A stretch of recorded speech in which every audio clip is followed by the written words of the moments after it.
Hi. Okay, so I just want to set up quickly how we did this, how we went back to my family house every once a month, every weekend. Normally it was my girlfriend Dell and myself and my girlfriend Carol. And there were occasional weekends that my girlfriend Dell couldn't make it, and she was the driver. So my girlfriend Judy was the driver, and she would fill in, and so she joined us for a few of the weekends. But at any rate, so here we are. It was the first weekend, and it was sometime in probably, I want to say, mid to late October. It was the first time we were going back, and we sort of set up a rhythm. We had our fun places. We stopped on the highway going and coming back. And we would always stop at the supermarket and, stock up on milk and things we would need for the weekend, and also things we wanted to bring back to New York with us. And we finally made it to the house. I don't remember what time, but it wasn't late. And I remember we used to leave after work on Fridays. And I remember, I think my cousin Rosemary joined us that first Friday night. There were a few of us, and we were all sitting around the table, and that's what we were doing. We were having cake and coffee. That's what you do in Italian kitchens anyway. On Friday nights, you have cake, coffee, conversation. So that's what we were doing. And I remember I walked out of the room for a moment, and as I came back into the room, my mother had over the kitchen table a ceiling fan, the light.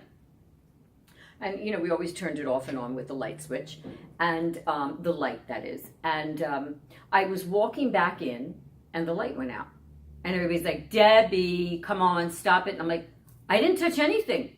Yeah, I said, I didn't. I touched nothing. I just walked in. I didn't do anything. And sure enough, the light switch was on. And so I turned it off, nothing. I turned it back on, nothing. And it was like, but he's like, okay, this is weird. I'm like, this is a little strange. And so I walk over to the light and I pull on the string and the lights came on. We were like, okay, that's a little strange. That had never happened before, and it had never happened after. It happened that one night. I don't know if it was my mom really glad we were back in the house. I can't tell you, but I can tell you it was a little strange. But let me explain. This house had everything in it. It had my grandmother's steamer trunks from Italy when she immigrated in 1929. It had clothes that were still stamped WPA, Pennsylvania Welfare Authority, from the Depression, when my grandparents, they had no money. They got, they went on welfare, and the welfare at that time gave you clothes. They gave you clothes, and they were stamped. There were wedding gifts and shower gifts that my mother had gotten, still in their boxes. All she did was unwrap them, and they stayed in the steamer trunks. There were cards from when I was born, and christening, and birthdays, and my brothers, and it was really. I mean, guess what I'm trying to explain is that every drawer we opened, every box, every closet, every bag, had something. There was some history. There was some. It got to the point where we really believed we would never be able to open anything in that house without finding pictures. I mean, it was so strange. We would go into a closet, and there would be a box, a little box maybe, and you'd be like, I wonder what's in this box. And then you take it, photos. Sometimes photos of people I really didn't know, or my parents, my mother, especially with pictures. I didn't know who these people were. And there were letters from Italy that my grandmother used to write back and forth to her relatives in Italy, to our relatives in Italy. All the letters from Italy, photos of people that I could read, some of the Italian that were. Again, these were relatives. I didn't know who these people were.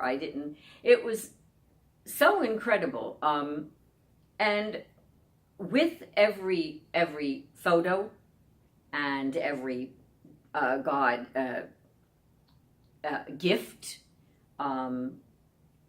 every drawer that was opened, whether it was a piece of clothing or, a handbag, or again a photo, or jewelry, or papers, there came stories. And so what was so wonderful about it was that we would sit on the floor a lot of times, and we would gather around, and as we would open things and as we would go through things, I would sit and tell the stories. I would relive. It gave me a chance to relive my life, my life, and my grandmothers and my grandfathers and my parents, and mine and my brothers. It gave me a chance to tell those stories again, to share them, and we would sit and we would laugh and we would cry, and it was just it was such a great memory. They were just such great memories to remember and be able to tell those stories again as we cleaned out this house for 1.5 years. I'll be back.